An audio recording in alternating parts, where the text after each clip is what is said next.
नमस्कार दोस्तों, मेरा नाम है अविनाश और मैं आप सभी का एक बार फिर से वेलकम करता हूं आपके अपने YouTube channel loco pilot Avinash पर।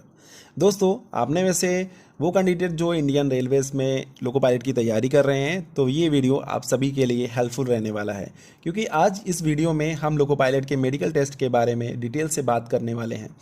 जैसे कि मेडिकल में आंखों का टेस्ट कैसे होता है, बॉडी के प्राइवेट पार्ट का चेकअप कैसे होता है, क्या लोको पायलट में चश्मा अलाउ है या नहीं, तो ऐसे ही आपके सभी सवालों के जवाब आपको इस वीडियो में मिलेंगे। तो इस वीडियो में हमारे साथ अंत तक बने रहें। फ्रेंड्स, वीडियो में आगे बढ़ने से पहले आप लोगों से एक छोटी सी रिक्वेस्ट है कि अभी तक आपने इस चैनल को सब्सक्राइब नहीं किया है तो चैनल को अभी सब्सक्राइब करें और बेल का आइकन ज़रूर दबाएं, जिससे आपको ऐसे ही यूज़फुल वीडियो के अपडेट्स मिलते रहेंगे। दोस्तों, मेडिकल में आपके कौन कौन से टेस्ट होंगे इसके बारे में बात करने से पहले आपको बता दें कि लोको पायलट का जो मेडिकल टेस्ट होता है वो A1 कैटेगरी का होता है। दोस्तों, आपको बता दें कि रेलवे में अलग अलग कैटेगरी के मेडिकल टेस्ट होते हैं, जैसे कि A1 category, B1 category, B2 category और C1 कैटेगरी। तो यहाँ पर जो लोको पायलट का टेस्ट होता है वो A1 कैटेगरी का होता है, जो कि सबसे टफ होता है। लोको पायलट के मेडिकल टेस्ट में सबसे इम्पॉर्टेंट टेस्ट होता है आपकी आंखों का। अगर आपकी आंखों का टेस्ट सही से क्लियर कर लेते हैं तो मान के चलो आपने लोको पायलट का 80 से 90% का मेडिकल टेस्ट पास कर लिया है। बाकी जो भी टेस्ट होते हैं वो बिल्कुल नॉर्मल होते हैं। बहुत ही रेयर चांस होता है कि उन टेस्ट में कोई कैंडिडेट बाहर हो। तो दोस्तों, इसके अलावा यहाँ आपको बता दें, जब भी आप मेडिकल में जाएँ तो खाली पेट ही जाएं, क्योंकि ऐसे कुछ टेस्ट होते हैं जैसे कि शुगर का टेस्ट, तो ऐसे टेस्ट के लिए आपको खाली पेट ही जाना चाहिए, जिससे आपका जो टेस्ट हो रहा है उसका रिजल्ट बिल्कुल सही आए। इसके अलावा मेडिकल में जाने से पहले आपको अपनी बॉडी पूरी तरह से क्लीन करके जाना चाहिए और मेडिकल में आपको पूरी तरह से कॉन्फिडेंट रहना है। आपको बिल्कुल भी नर्वस या घबराना नहीं है, क्योंकि कई ऐसे टेस्ट होते हैं जैसे कि blood pressure test, ECG test, इसमें आपकी हार्ट बीट चेक की जाती है। तो ऐसे टेस्ट में अगर आप नर्वस हो जाते हैं तो हो सकता है आपके टेस्ट के रिजल्ट सही नहीं आए, तो इससे आपको दिक्कत हो सकती है। इसलिए आपको बिल्कुल भी नर्वस नहीं होना है। तो चलिए शुरू करते हैं, एक करके लोको पायलट के मेडिकल टेस्ट के बारे में बात करते हैं। सबसे पहले बात करेंगे यूरिन टेस्ट के बारे में। तो दोस्तों, इस टेस्ट में आपको अपने यूरिन का सैंपल देना होता है, फिर सैंपल के माध्यम से टेस्ट किया जाता है कि आपको किडनी से रिलेटेड या लीवर से रिलेटेड कोई बीमारी तो नहीं। और भी कई तरह की बीमारियों का पता लगाने के लिए आपका यूरिन टेस्ट किया जाता है। तो आपको किडनी या लीवर संबंधी कोई सीरियस प्रॉब्लम है तो आपको दिक्कत हो सकती है। अब हम बात करेंगे ECG टेस्ट के बारे में। दोस्तों, ECG का फुल फॉर्म होता है इलेक्ट्रोकार्डियोग्राफी। ECG टेस्ट का मुख्य उद्देश्य होता है आपकी हार्ट से जुड़ी समस्याओं का पता लगाना, जैसे आपकी हार्ट बीट चेक करना। आपको बता दूं कि एक एडल्ट की हार्ट बीट होती है वो 60 से 100 बीट पर मिनट होती है। इसके अलावा ECG का मुख्य उद्देश्य हार्ट अटैक का पता लगाना है, मतलब आपको हार्ट अटैक के कोई लक्षण तो नहीं है, इसके अलावा आपको सांस लेने में कोई तकलीफ तो नहीं है, या आपको ऑक्सीजन की कमी व सीने में तेज़ दर्द या सूजन की शिकायत तो नहीं है। दोस्तों, आपको बता दूं, जब आपका ECG टेस्ट हो तो आपको बिल्कुल भी घबराना नहीं है, रिलैक्स रहना है ताकि हार्ट बीट नॉर्मल आए। अब आप बात करेंगे BP यानी ब्लड प्रेशर टेस्ट के बारे में। तो आपको बता दें, जो नॉर्मल ब्लड प्रेशर होता है वो 120 ऊपर का और 80 नीचे का, मैक्सिमम 120, मिनिमम 80 रहना चाहिए। दोस्तों, अगर आपका ब्लड प्रेशर 120 से कम या ज़्यादा है तो भी आपको अलाउ कर दिया जाता है, किंतु आपका ब्लड प्रेशर नॉर्मल से ज़्यादा या कम नहीं होना चाहिए, वरना आपको अलाउ नहीं किया जाएगा। दोस्तों, जब आपका ब्लड प्रेशर टेस्ट हो तो आपको बिल्कुल भी नर्वस नहीं होना है तथा टेंशन फ्री रहना है, ताकि ब्लड प्रेशर आपका नॉर्मल आए। तो ये हो गया आपका BP यानी ब्लड प्रेशर टेस्ट। अब हम बात करेंगे प्राइवेट पार्ट्स के चेकअप के बारे में। लोको पायलट के प्राइवेट पार्ट्स के मेडिकल टेस्ट में एक तो पायल टेस्ट, हाइड्रोसील टेस्ट व हार्निया टेस्ट किया जाता है। सबसे पहले हम आपको सजेस्ट करेंगे कि अगर आपको इनमें से किसी भी प्रकार की कोई प्रॉब्लम है तो किसी अच्छे डॉक्टर से ट्रीटमेंट ले सकते हैं, क्योंकि इन बीमारियों का इलाज पॉसिबल है। अगर आपको ये प्रॉब्लम है तब आप मेडिकल के लिए अगर जाते हैं तो आपको प्रॉब्लम हो सकती है।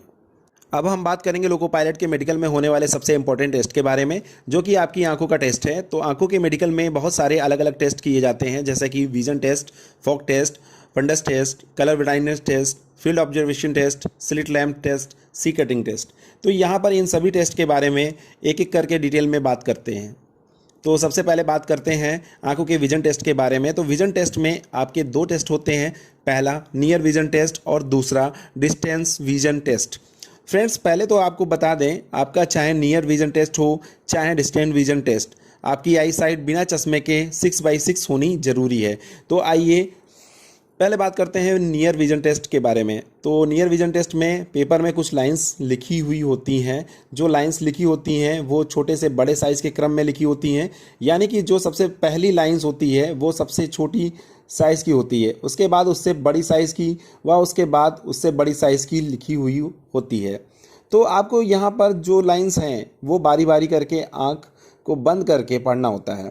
अब बात करते हैं डिस्टेंस विजन टेस्ट के बारे में। तो डिस्टेंस विजन टेस्ट में चार्ट होता है जिसमें अलग अलग साइज़ के नंबर या लेटर्स लिखे होते हैं। जैसे कि स्क्रीन पर आप एक इमेज देख पा रहे हैं और ये लेटर्स या नंबर्स आपको बिना चश्मे के 6 मीटर या फिर 20 फीट की दूरी के से बारी बारी करके एक आंख को बंद करके पढ़ने होते हैं। यानी कि डिस्टेंस विजन टेस्ट में आपकी आई साइट बिना चश्मे के 6/6 होनी जरूरी है। इसके अलावा विजन टेस्ट में आपका सी कटिंग टेस्ट भी होता है और इस टेस्ट में भी आपकी आई साइट 6/6 होनी जरूरी है। इस टेस्ट में भी आपको 6 मीटर या 20 फीट की दूरी पर बैठा दिया जाता है। तो यहाँ पर आपको स्क्रीन पर एक इमेज देख पा रहे हैं। जैसा कि आपको पता होगा कि सी का मुंह एक साइड खुला रहता है। तो यहाँ पर जो मेडिकल ऑफिसर होता है वो बारी बारी करके जो सी का मुंह जिस साइड खुला रहता है उसको चेंज करते रहते हैं। कभी सी का मुंह लेफ़्ट साइड, कभी राइट साइड या ऊपर या नीचे साइड कर देते हैं। तो आपको इस सिचुएशन में आपको एक आंख बंद करके बताना होता है कि सी का मुंह कौन सी साइड में खुला है, राइट या लेफ़्ट या फिर ऊपर या नीचे। तो ये आपका हो गया सी कटिंग टेस्ट। अब हम बात करेंगे फॉग टेस्ट के बारे में। तो जैसा कि स्क्रीन पर आप एक इमेज देख पा रहे हैं, तो आपको भी इस तरह का फॉगी चश्मा पहनाया जाता है और ये चश्मा पहनने के बाद आपको फॉगी यानी धुंधला दिखाई देता है। तो फिर इसके बाद दूर से कुछ लाइट्स दिखाई जाती हैं और ये जो लाइट्स होती हैं वो ग्रीन यानी हरी, येलो यानी कि पीले और रेड यानी कि लाल रंग की हो सकती हैं। तो फॉग टेस्ट में आपको ये फॉगी चश्मा पहनाकर लाइट्स को पहचानना होता है कि कौन सी कलर की लाइट्स जल रही है। इसके अलावा दोस्तों आपको बता दें कि यह टेस्ट कभी कभी एक आंख बंद करके भी कराया जाता है। तो ये हो गया आपका फॉगी टेस्ट अर्थात फॉग टेस्ट। अब हम बात करेंगे आई टेस्ट में किया जाने वाला फंडस टेस्ट के बारे में। तो फंडस टेस्ट में आपको आपकी आंखों में एक लिक्विड डाला जाता है जिससे आपकी आंखें ड्राई हो जाती हैं। तो फिर एक मशीन द्वारा ये चेक किया जाता है कि आपकी आंखों में कोई चोट तो नहीं लगी है या फिर आपकी आंखों की रेटिना यानी कि पर्दे में दूसरी प्रॉब्लम तो नहीं है। तो फंडस टेस्ट के माध्यम से ये पता लगाया जाता है कि आपकी आंखों की रेटिना में कोई दिक्कत तो नहीं या फिर लेंस की स्थिति सही है या फिर नहीं। तो ये हो गया आपका फंडस टेस्ट। अब हम बात करेंगे कलर ब्लाइंडनेस टेस्ट के बारे में। जैसा कि स्क्रीन पर एक इमेज देख पा रहे हैं, इस इमेज में अलग अलग छोटे छोटे कलर्स के डॉट से सर्किल बने होते हैं और इस सर्किल के बीच में कुछ नंबर व पैटर्न्स होते हैं जिन्हें आपको पहचानना होता है। और दोस्तों कई बार ऐसा होता है कि इन सर्कल्स में कोई भी नंबर या पैटर्न्स नहीं होते हैं, तो उस सिचुएशन में आपको बताना होता है कि इनमें कोई नंबर या पैटर्न्स नहीं है। तो दोस्तों अगर आपको कलर विज़न की समस्या है तो आप इस नंबर व पैटर्न्स को नहीं पहचान पाएंगे, ना समझ पाएंगे। तो ऐसी सिचुएशन में आपको बाहर कर दिया जाता है। फ्रेंड्स आपको बता दें कि कलर ब्लाइंडनेस का कोई इलाज नहीं होता है, ये क्योरेबल नहीं होती है। अगर आपको ये प्रॉब्लम है तो आपको दिक्कत होगी। अब बात करते हैं फील्ड ऑब्जर्वेशन टेस्ट के बारे में। इस टेस्ट में आपको अपनी नज़र को बिल्कुल सामने रखना होता है। आपको बिल्कुल भी दाएं या बाएं नहीं देखना होता है, आपको सिर्फ सामने देखना होता है।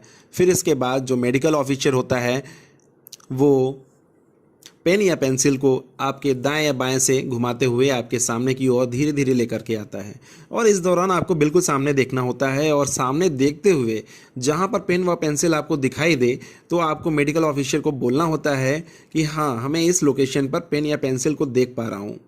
तो इससे ये पता लग पाता है कि बिल्कुल सामने देखते हुए आपकी आंखें दाएं या बाएं कितना एरिया या फील्ड को कवर कर पाती हैं। इस टेस्ट को फील्ड ऑब्जर्वेशन टेस्ट कहा जाता है। अब हम बात करेंगे स्लिट लैम्प टेस्ट के बारे में। तो सबसे पहले बात करेंगे कि स्लिट लैम्प टेस्ट होता क्या है। स्लिट लैम्प एक माइक्रोस्कोप मशीन है, जैसा कि स्क्रीन पर आप एक इमेज देख पा रहे हैं।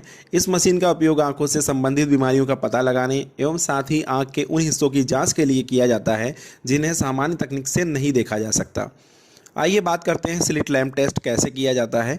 तो इसमें सबसे पहले आपको कुर्सी पर बैठा दिया जाता है और फिर एक इंस्ट्रूमेंट पर आपको अपनी ठुड्डी रखनी होती है और फिर आपको अपने सिर को स्थिर रखना होता है। फिर उसके बाद माइक्रोस्कोप मशीन तेज़ रोशनी का उपयोग करती है, जिससे आपकी आंखों के अंदर मौजूद सभी संरचनाओं को आसानी से देखा जा सकता है, जिससे ये पता लगता है कि आंखों में किसी भी तरह की सूजन या चोट तो नहीं है। तो फ्रेंड्स, ये हो गया आपका लोको पायलट के मेडिकल में होने वाले आंखों के टेस्ट। तो दोस्तों, अब हम बात करते हैं आंखों के मेडिकल को लेकर कुछ ऐसे बेसिक सवालों जिनको लेकर हर कैंडिडेट्स के मन में सवाल रहते हैं। तो सबसे पहला सवाल है कि लोको पायलट के मेडिकल में आंखों में किसी भी तरीके की सर्जरी अलाउ है या नहीं। तो आपको बता दें कि आपने आंखों में किसी भी तरीके की सर्जरी करवा रखी है, चाहे वो लेज़र सर्जरी हो या फिर कोई अलग सर्जरी, तो ऐसे कोई भी सर्जरी लोको पायलट के मेडिकल में अलाउ नहीं की जाएगी। इसके अलावा बहुत से कैंडिडेट्स के मन में एक सवाल होता है, क्या लोको पायलट के लिए चश्मा अलाउ होता है या नहीं। तो आपको बता दें, इनिशियली जब आप फर्स्ट टाइम ज्वाइन करते हैं, इससे पहले चश्मा नहीं अलाउ किया जाता है। लेकिन दोस्तों, यहाँ पर आपको बता दें, रेलवे में लोको पायलट का एक पीएमई यानी पीरियोडिक मेडिकल टेस्ट होता है, और ये मेडिकल टेस्ट आपकी ज्वाइनिंग होने के बाद 45 साल की उम्र तक हर 4 साल में एक बार होता है, और 45 साल से 55 साल की उम्र तक हर 2 साल में होता है। 55 साल से लेकर आपके रिटायरमेंट की उम्र तक हर साल में एक बार आपका ये मेडिकल टेस्ट होता है। तो आपकी ज्वाइनिंग होने के बाद अगले 4 साल में जो पहला मेडिकल टेस्ट होगा, उसमें चश्मा अलाउ नहीं किया जाता है। लेकिन फिर अगले 4 साल के बाद फिर से जो आपका मेडिकल टेस्ट होगा, उसमें आपकी आई साइट कमज़ोर होने पर आपको चश्मा अलाउ कर दिया जाता है। ये थे कुछ बेसिक सवाल जो अधिकतर कैंडिडेट्स के मन में रहते हैं। अगर इसके अलावा कोई आपका कोई सवाल हो तो कमेंट सेक्शन में कमेंट करके पूछ सकते हैं। हम बात करते हैं ब्लड टेस्ट के बारे में। लोको पायलट के मेडिकल टेस्ट में ब्लड टेस्ट किया जाता है, जिससे ये पता लगाया जा सके आपको कोई गंभीर बीमारी तो नहीं है, जैसे कि HIV शुगर की बीमारी तो नहीं है, इसलिए आपका ब्लड टेस्ट भी किया जाता है। आइए आगे बढ़ते हैं और बात करते हैं चेस्ट यानी एक्सरे टेस्ट के बारे में। तो जैसा कि आप इमेज देख पा रहे हैं, इस तरह से आपका चेस्ट एक्सरे का उद्देश्य ये पता लगाना होता है कहीं आपको कोई अंदरूनी चोट तो नहीं है, या फिर आपका अंदर से कोई पार्ट फ्रैक्चर तो नहीं है। फ्रेंड्स, इसके अलावा लोको पायलट के मेडिकल टेस्ट में आपको ENT यानी कि आपका ईयर, आपका नोज, आपका टीथ का मेडिकल टेस्ट किया जाता है। दोस्तों, यहाँ आपको बता दूँ, आपका जो ईयर, नोज, टीथ का टेस्ट होता है वो बिल्कुल नॉर्मल होता है। ध्यान रहे, जब आप मेडिकल के लिए जाएं तो इनकी अच्छे से सफाई करके जाएं। आपके कान में कोई वैक्स नहीं होना चाहिए, आपके दांत बिल्कुल साफ़ सुथरे होने चाहिए। सो फ्रेंड्स, ये था इंडियन रेलवे में लोको पायलट का मेडिकल टेस्ट। दोस्तों, यहाँ पर मैंने पूरी कोशिश की है लोको पायलट के मेडिकल टेस्ट में होने वाले सभी टेस्टों के बारे में। फिर भी आपका कोई सवाल हो तो कमेंट सेक्शन में पूछ सकते हैं। धन्यवाद।